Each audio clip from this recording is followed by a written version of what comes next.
Hello, my name is Dr. Scott Young, and today we're going to start upon a new series. It's called The Truth and Lies of What We Believe. The first one of this is the medical evidence of the death of Jesus. Coming right up.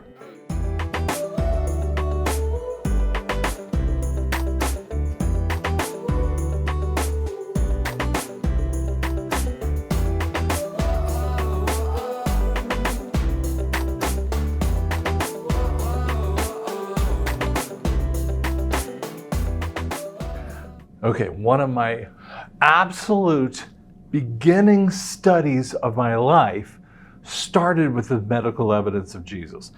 Let me set this up just a hair for you here as we kind of move into the this first slide in here. The question is, did Jesus really die? The Gospel of John has not been changed. We're going to show you how that actually sits. And its medical evidence indicates that the death was the idea of the age of reason, and it was a view of the coma of Jesus getting into the coma. But let me back up just a hair for a second. I remember I was born again in 78. And I remember, I think it was 85 or something like that. I'm reading through the Bible for the first time, all the way through. And I'm in college, and we were taking this class by this one amazing professor. He's a biology professor.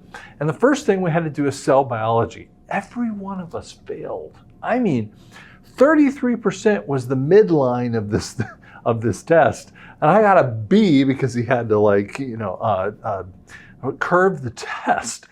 So anyway, he goes, now after this, we're going to do anything you want to. We're like, what do you mean anything you want to? It was his last semester. He didn't care what he taught, except it had to be on a biological level. And people, of course, college students in a non-Christian university is going to say sex and death. And he shocked people. He talked about sexual diseases, but he also talked about death issues that were, still startling to this day. And I remember that he didn't have a class the next period, neither did I after this class. And I asked him a question because something had told me in the back of my mind, do you understand this part about Jesus, the blood and water coming out? And we're going to talk about that as we go along here. But I want to share with you how powerful this one man had upon my life. Now, he's an older man, so at the time, 84, he's probably not alive on this earth right now.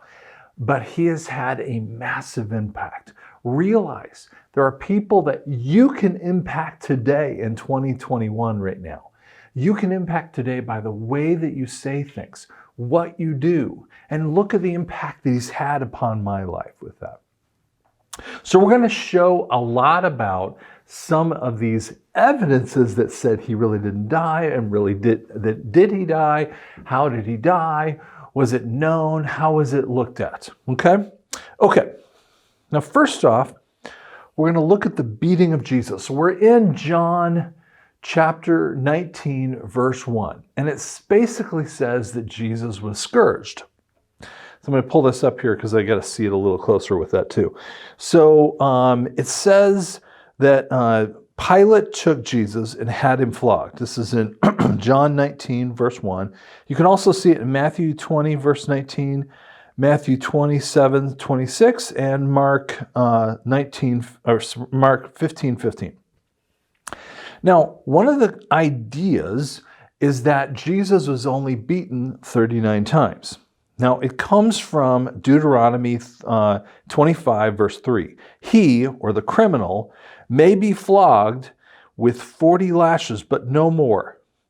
Otherwise, if he's flogged with more lashes than these, the brother will be degraded in sight. Now, degraded means to be vile or to have a deeper penalty than just the flogging. And so the common theme is that some people believe that he was only beaten 39 times. Now let me just step back for a second. Who is writing the Gospels? Well, these are the disciples. then you have to ask yourself, okay, so and these disciples are trying to explain what they saw, or Mark talking to Peter, what he saw, Luke talking to Peter, what he saw in that circumstance. So it's passed down information with that too. What you don't remember is that passed down information had to be spoken perfectly. The Old Testament, through the 5 books of the Torah, were always spoken with perfection. I mean, they had to be memorized as a very young child. We're not talking about that they could skip a whole little section or, oh, I sort of got this part. They had to be perfect to be passed down. Information was passed in a very different way than it is today. Now, let's go into who. Now, see, the Deuteronomy is talking to the Jewish people about someone who could be flogged. So a Jewish person is flogging another Jewish person, okay? So in the law, the person that is flogged, if they're flogged more than 40 times, they would pay a penalty of death. And they were like, because that's what it meant to be devalued or degraded, okay? And yet I ask you this question: who beat Jesus when he was at, near the cross? It was, hours away, a day away, or something like that. The Romans. Now, I want you to think about this for a second. Pontius Pilate does not want to kill Jesus. And if you read different kind of accounts, there's a slight variation, but they're just different views of Jesus. They don't want to beat Jesus all the way to his death. So what you're finding is that Pontius Pilate says, okay, look, I'm gonna beat him. I'm gonna show him to you, and you're gonna realize. Now here's what happened. The Jews actually saw it, and they were appalled because they could see that he was beaten way more than 40 times. And basically what Pontius Pilate was trying to do is present this guy of Jesus as this guy that, man, I've already beaten him. I don't find anything wrong with him. And then they screamed out, crucify him. And so when you kind of consider this point, I want to posit to you an idea. Jesus was beaten and was killed in legal terms once, and physically another time. From a legal standpoint, he died twice. Once in the real world, obviously, and another time in a legal sense. That should give you a bigger depth of what Jesus went through. Now, when we see this, what you have to understand, you're going to see this on the screen, it's a cat of 9 tails. It's not just like and it wasn't a barbed wire or the other kind of things you'll see in the Passion of the Christ. But the Passion of the Christ gets it kind of close. What it is a cat of 9 tails. So what they would have is these little balls that would be on the end of a rope, okay? Very, very narrow rope. And so then they would beat. What happens is that first it would leave welts. Now, there have been researchers who have looked at cadavers and beaten a cadaver all the way to as many as they would have found. Now, one of the things that anyone who's studied anything in medicine, I have, okay, as an audiologist, you have to study from the neck up in the anatomy and physiology. Now, we can understand the rest of that stuff too, but I want you to see what happens. As a person dies, rigor mortis sets in, which means that the sinews, the muscles, the tendons, I mean, all this stuff starts to harden. It starts to get into a more rigid position. Okay, that's what rigor mortis means.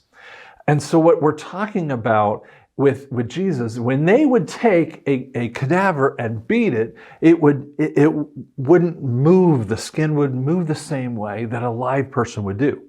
But after 20 to 30 blows, you're going to beat right through the skin.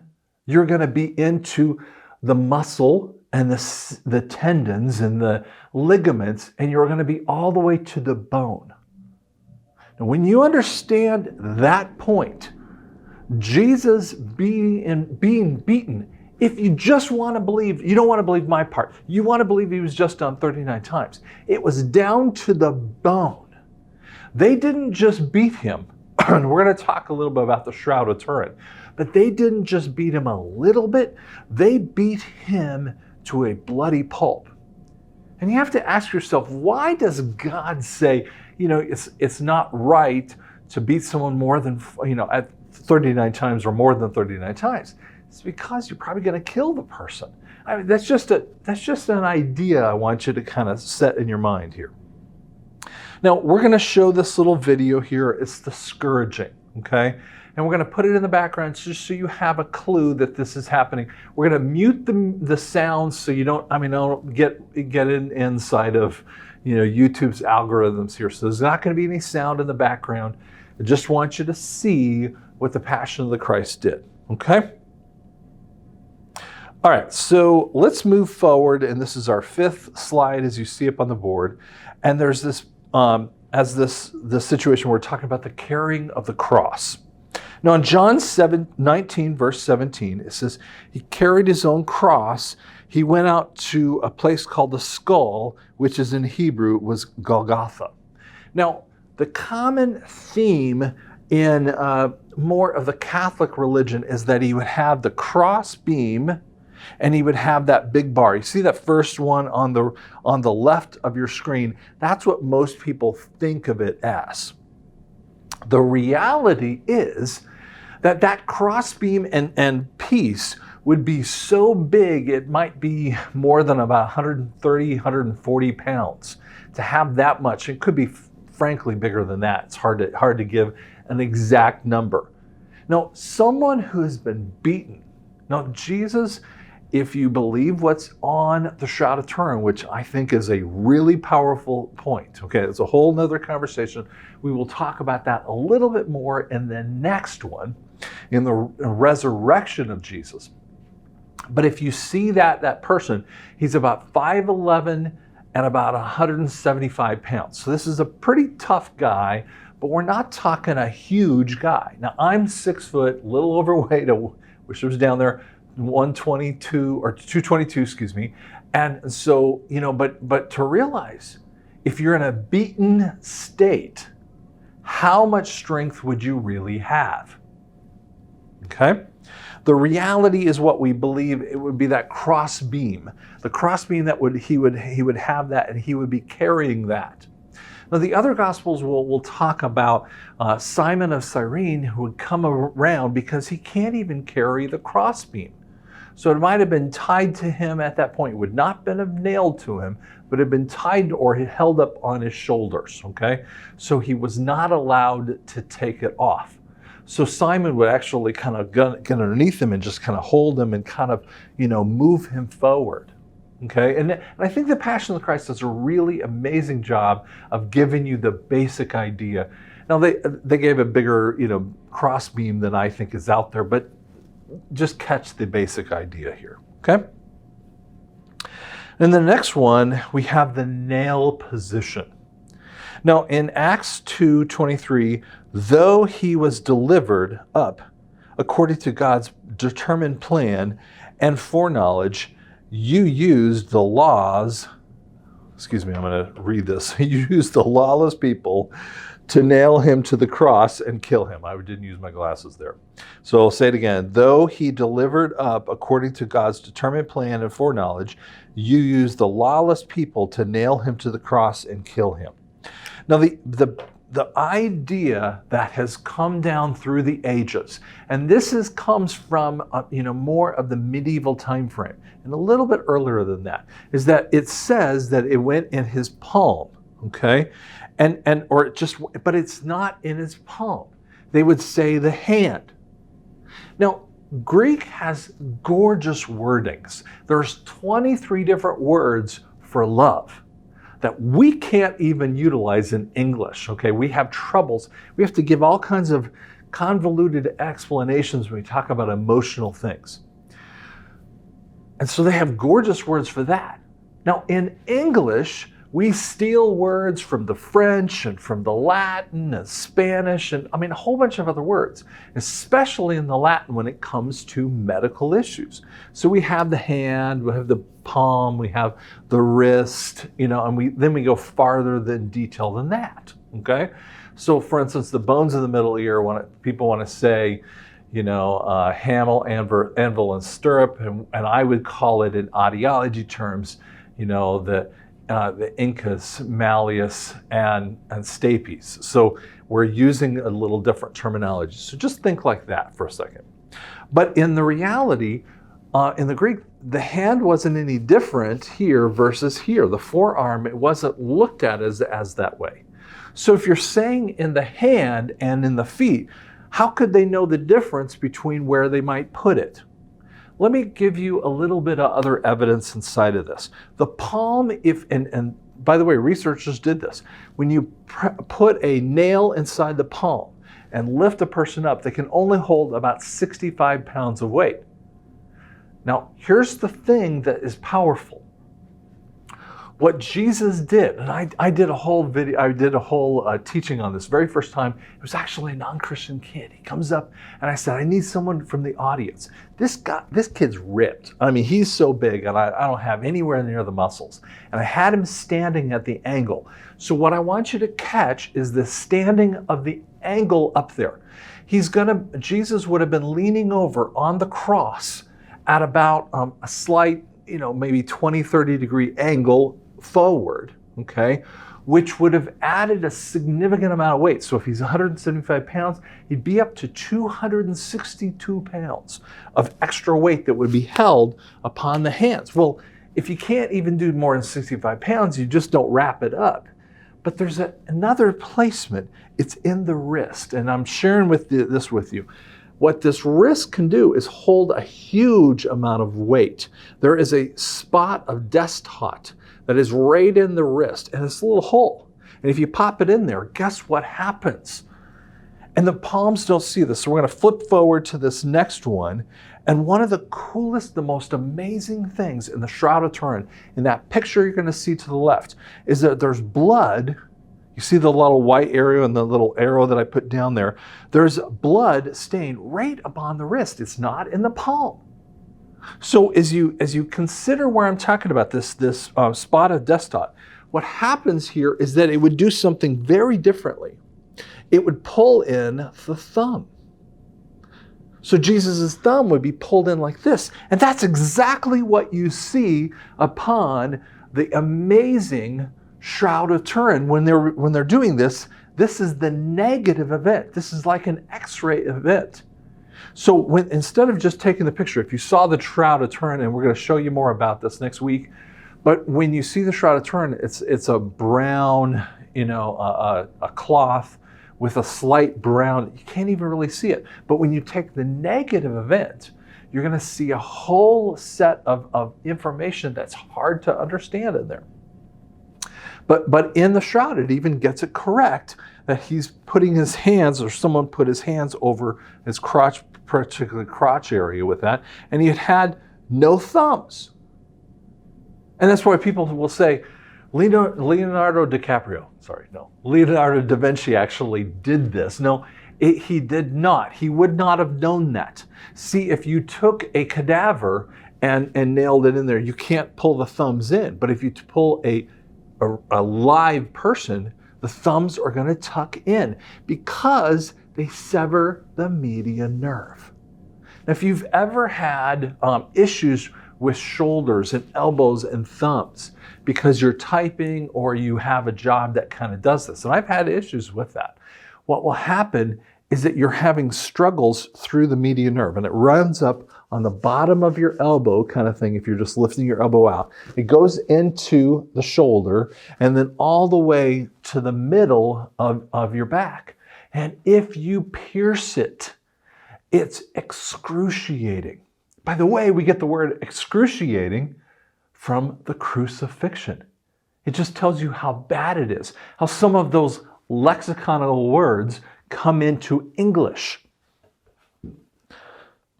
Now let's move into our next one, and you're going to see a death scene. Now you're not going to see any sound in here. It's from the Passion of the Christ, so just understand. I just want you to see a little bit about the Passion scene. Okay, so we're on our 9th one.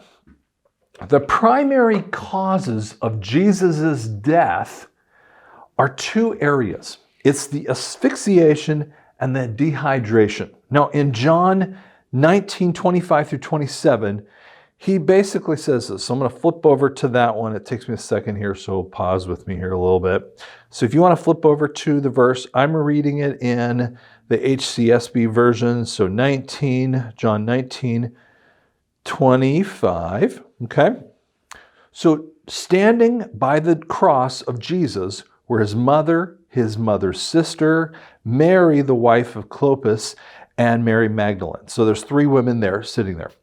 Verse 26, when Jesus saw his mother and the disciple he loved standing there, he said to his mother, "Woman, here is your son." And people ask this question, who's the disciple he loved? Well, that's John. Okay, John's doing a third-party kind of conversation here.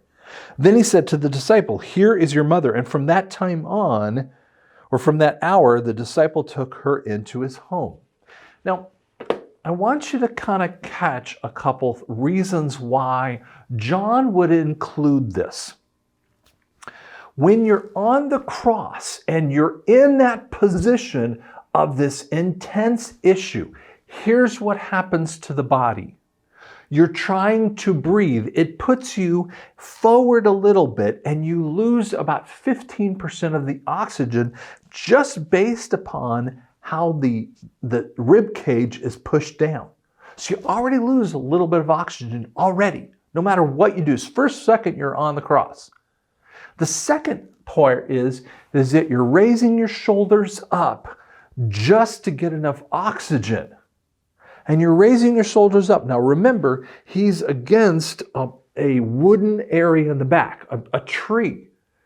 Now remember, the bark of a tree, of any tree out there in the world, I don't care how smooth that tree is, but if you're pushing a back that would have the bones exposed, you've got a problem. He's rubbing that thing with excruciating pain with every single breath. Then when he would get tired, his feet, on the feet, he would push up with his feet. So his shoulder would get tired, he would stop and then push up back and forth. So he keeps rubbing in there. Can you imagine the incredible pain with slivers drifting into his back and touching on the bone? Now, one time when I was a kid, I had dry socket from the root canal, from taking out the wisdom teeth. And dry socket's kind of an annoying thing because it's bone to air contact until they realized I was really in pain and they had to repack it off and do the right things. I mean, but it was a new experience in pain every single time I breathed. And that's just one little section of time. Jesus is doing this for maybe 6, 8, 10 hours or something that effect. He's going on for hour upon hour. Most crucifixions would actually go on for 3 days until the person just totally was unable to breathe or had no ability to breathe. And you got to kind of realize, wait, what is going on for Jesus in that circumstance? So asphyxiation is going to happen as well. The other part is dehydration. Now you're also going to see, if you want to read through the Gospels, definitely read through chapter 19, is that he asked for a bit of wine, and really what they gave him is kind of a vinegar, okay? It's because those are the 2 issues that happens. Now, what you have to see of why I'm saying that is that the Muslims believe in the Quran that Jesus was just a spirit on that cross. It was a spirit and he really didn't die. The New Agers, and we're going to talk a little bit about the New Agers here in just a minute, but they believe it was another guy that got up on the cross. I'm sorry, I said about. It was another, the New Agers believe it was just a spirit, but the Quran believed it was another guy up there. What you have to catch with what verse 25, 26, 27 is that Jesus is trying to talk back to Mary and John. Now, how loud do you think he could get with very little lung volume? Now, he knew at this moment in time he was dying. So how loud could he be? Could it be like this? John, this is your mother. I'm whispering here, so sorry if you can't hear me. You're like, what? What happened to the sound? He is in a situation where he can't be more, John can't be more than 5-10 feet away. Do you think that John and Mary and Clopas, the wife of Clopas and Mary Magdalene, don't you think that they could probably recognize their Savior? And the answer is absolutely. There's a point of reference that says the Gospels were absolutely true and all these religious viewpoints were absolutely wrong. Let's go further in this one. The breaking of the legs. This is our another part here. So the Roman soldiers did not break the legs of Jesus, as they did with the other two. Means that the soldier was sure that he was dead, and breaking the legs would hasten the death that bring the corpse down for the Sabbath. So what they were doing is say, hey, we don't want to have these corpses out there on the Sabbath. Can you break the legs? And here's what you have to catch with the breaking the legs. So you got a thief over here and a thief over here, and they're dying too, but they haven't been beaten the same way. They might have been beaten up a little bit, but they have definitely not had a scourging. So they break the legs of these first two guys, and you ask yourself this question: why do you break the legs? Now, see, this is how I think. Okay, so you have to kind of catch how my brain thinks. Here's what happens. Remember, he's lifting his shoulders up, and when you get tired, you have to lift your legs up, and it's back and forth. And then after a while, you might just lose consciousness and then and wake up, have to get a breath again. So the soldiers go and break the first guy's legs, and they break the second guy's legs, and they come to Jesus, and they don't break his legs. And this question is, why don't they break his legs? Because they knew he was dead. Now, the Age of Reason tells us that Jesus really couldn't have been dead. There's no way to show about this guy that was dead, and I'm going to talk a little bit about this here in a second. Actually, let's talk about it right now. So, I was in college. I was taking a degree in English, and we were doing this thing called Studies of the New Testament. It was a totally non-believer professor that was talking about it. And we had to read a book. I think it was written in 1910. It was The Man Who Died by D.H. Lawrence. And basically the book, and please don't read this, okay? I'm just going to tell you what the book is about. Basically, Jesus wakes up after a coma, pushes away the stones. Okay, all this already is crazy. He walks out, sees Mary Magdalene. She goes, Jesus, what can I do for you? How can I help you? And he goes, man, I've deceived too many people over the years. I'm going to do something new. They flip over to a scene of this princess of Isis, okay? And she, or excuse me, Iris. And the princess there's a rape scene in there before this one princess shows up, which I don't understand that why. Then Jesus walks into there, meets up with this princess. She's never had sex with a man. They have sex in the temple. She knows afterward that she has a baby with the divine master, and then he walks off in the distance. I'm so mad. This is only a 70-page novel. I'm so mad reading this. And I remember walking into the class and I was like, God, let me talk. Now the professor actually did something interesting, kind of put us all in a circle instead of, up in the normal classroom thing. And God said literally at that moment, it was one of the first times I had heard his voice, but I'd heard him a little bit before. He said, no, don't say anything. And so I'm listening to all these people, and they were making up their stuff and their statements, and none of them are believers in the room. And I'm just seething at God until the next class. By the way, God can handle your anger. He knew why I was angry, because I wanted to say something, but he had a point. So the next class comes, maybe that was a Monday or something like that. On a Wednesday, we're in the circle again. And I said, can I do it? He goes, go. And I started just slicing and dicing left and right. Some of the information that's inside of here is because the reality is they believe that Jesus really couldn't have died because there's no way for him to wake up and get out of the grave and show that he really was alive. But the reality is you have professional Roman soldiers. They will have no ability to not understand that someone's dead. These guys know what they're doing. And if Jesus doesn't really die, they'll pay the penalty on top of that, which is even crazier. Now, some of you have already heard this stuff because you've maybe listened to the Case for Christ, which is great information inside of that. We're going to take it a couple steps further.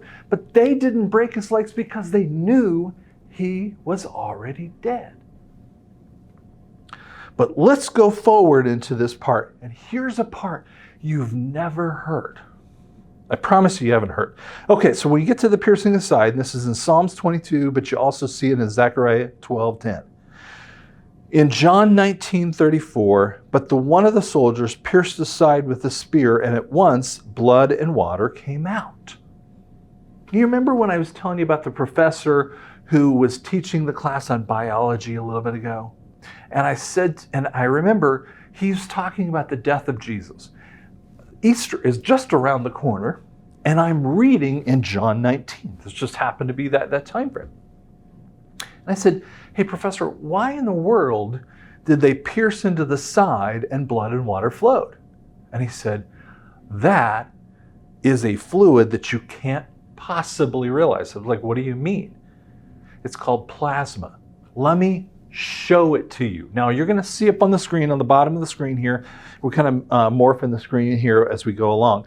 Most people will say that Jesus' was pierced into the side. Now again, remember we're talking about people that weren't looking at the exact anatomy and trying to explain it, and the Greek is not going to give you all the perfect anatomy, right? So if we have the piercing in the palms that we want to say, but it's really in the wrists, okay, in that spot of Dehydration.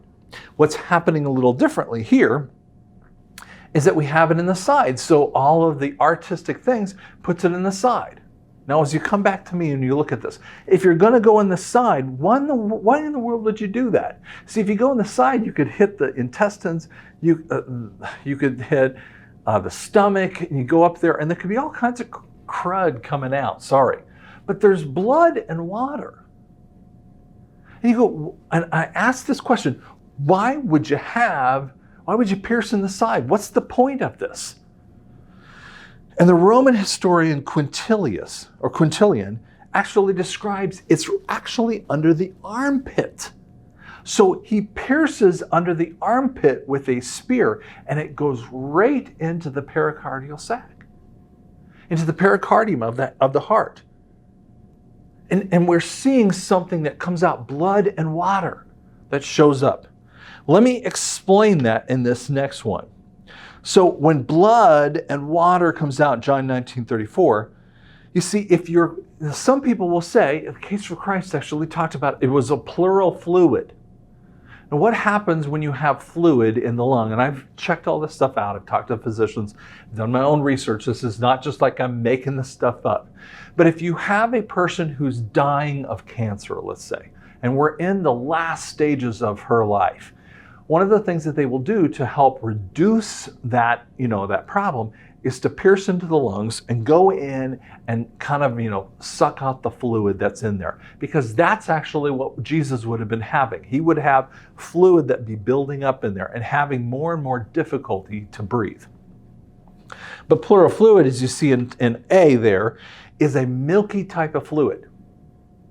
Now, if they would have talked about it, they would have called it a milk. That's exactly the look of goat's milk. Now, if it's green, it would have been infected, okay? So they could have said it that way. But I want you to see the one to the right there. In the pericardial sac, when he pierces in, it's blood and water. Now, I want you to think for a second, just for a second here. You and I are tasked with writing the Gospels, with translating the Gospels. You are my mentor. You've been doing it for 25 years. I'm only the young pup doing it for 10, okay? And I get to this part of the Gospels, and let's say you're there too, and I kind of lean over and I'm like, dude, do we really have to say the blood and water? I mean, I've seen people being pierced in the side or the stomach, and they always just have blood coming out. And you as my mentor go, Scott, calm it down. Write what you see. Don't interpret it. But the Bible all the way through gets it perfect. This is one of the most perfect places. Because what he's showing there, if you have a heart with a person who is just barely dead, and I mean just dead seconds ago, there would be blood that came out. But you remember the Roman soldiers said too, they knew he was already dead. And guess what happens? We're going to talk about this guy named Charles Drew. He was born in 1904 and he died in April 1st, 1950. And we'll explain that here in just a second. But after World War I, so he was a young physician after World War I, and he was appalled at the deaths of maybe 30 million people that died in World War I. There was no way to have blood transferred. So you took out the blood of someone else and tried to put it in someone else, and it would spoil, and he didn't understand how to keep it. So he was trying to figure out a way of separating out the blood and get out the spoiled contents. So what he did is he shook the blood up. It's a very unique process. Shook the blood up and found the red blood cells would be on the bottom and this clear fluid be on top. Because if you insert that into another body, I mean, it spoils in the person, they could die from that. But what he found, if you would just take that clear fluid up on top and re-inject it into a person, it could be utilized. Now, we didn't have until it was really in World War II. Even there are pictures on D-Day, June 6, 1944, that they're actually taking clear vials and they're putting it right into the arm of a wounded soldier. Now, why am I telling you all of that? If we didn't even know about plasma until Dr. Charles Drew actually comes up with the theory, he discovers plasma before it was ever invented, how does the Bible keep writing exactly the same? You see, if John writes it in somewhere around, if he writes it in somewhere around 30, 40, 50 AD, or probably 40 or 50 AD, how come, and this is what I hear all the time, people say, well, the Bible is just rewritten all the time. Explain this one to me, buddy. How can the Bible be rewritten if they kept this blood and water in there the whole time? Go ahead, answer that one for me, because I don't have the answer. See, the God of the universe kept it the same all the way through in this one tiny section. It's actually repeated in other ways too, but it's repeated in the epistles of the same blood and water issue. What he was saying is plasma, but they didn't even have the word of plasma. We're going to talk about these kinds of things all the way through the series. The saddest part of Dr. Charles Drew, his story, is that he dies from a car accident and they will not give him a transfusion in Alabama because he's a black man and he dies without the fluids that he needed. Pretty ironic, scary part of the story. But when the soldiers pierced in and they had blood and water, Jesus was already dead upon the cross. There's only two ways to get off the cross. You either get pierced in the side or you break your legs. You see, if I were doing it, I'd be playing possum, hoping that they can get me off the cross and just act dead, right? But if they think that you're dead, well, they're going to break your legs and, oh, okay, I'm going to wake up a little bit because I can't stop from playing possum after that. But what if if they're not going to break your legs and they think you're dead? Quintilius actually, he was a historian that understood this. So they had to pierce into the side and prove that the person was dead. Therefore, Jesus was absolutely dead. And so guess what we just did? The Quran who I just said, and I kind of got that messed up there for you for a minute ago. The Quran, who said it was just another man, well, that's disproven because John is standing right there and the person did die. The New Age movement that says it was just a spirit, well, how does a spirit bleed? That doesn't make any sense either. None of those answers make sense. But I want to pull you over to this one here. This is so amazing. So we're going to read this here, and this is truth stated 4 different times. And it's John 19:35. Now, I'm an English major. I remember I took education classes, never got my education degree. It's a longer story than that. But if some kid wrote a paper like this, I'd make them rewrite these 2 sentences. Because here's how it says. He who saw this testified so that you may believe. His testimony is true. He knows he is telling the truth. I mean, like, dude, can you rewrite this so it's much more succinct and put it together? You can do this in 1 sentence. He knows he's telling the truth. I mean, something to that effect. But the Bible's not doing this just for the heck of it, just to make it, look funny or have a bad, sentence. The first word is he who saw this has testified. Testified means martyeo. It means that there will be a witness and bear witness, but it's on the threat of your life. Now you say martyro. That means martyr. That means the person who witnesses, who sees it, and he's going to testify about it in a court case. When he testifies that, if he testifies wrong and perjures himself, he will be killed for his testimony. So that you may believe. That's pisteo. I mean, that means you have to believe it deeply. Because the guy who's telling you about the story, he saw it. His testimony, martyria, meaning that he's giving evidence in a report. Now, a person, you would use this word of martyria, okay, that we have testimony, that he's standing up there, do you swear to tell the truth and nothing but the truth, so help me God? And he's like, yes, I do. And that's essentially what he's doing. He's swearing an oath upon his life, not just on the Bible, in his life. His true, the word true is atheneos, and it indicates the opposite of counterfeit. It's the concept of fiction. It's the opposite of fiction. He's not making a story up. And atheos is giving the idea of one speaking, loving the truth and verifying the truth and not concealing anything.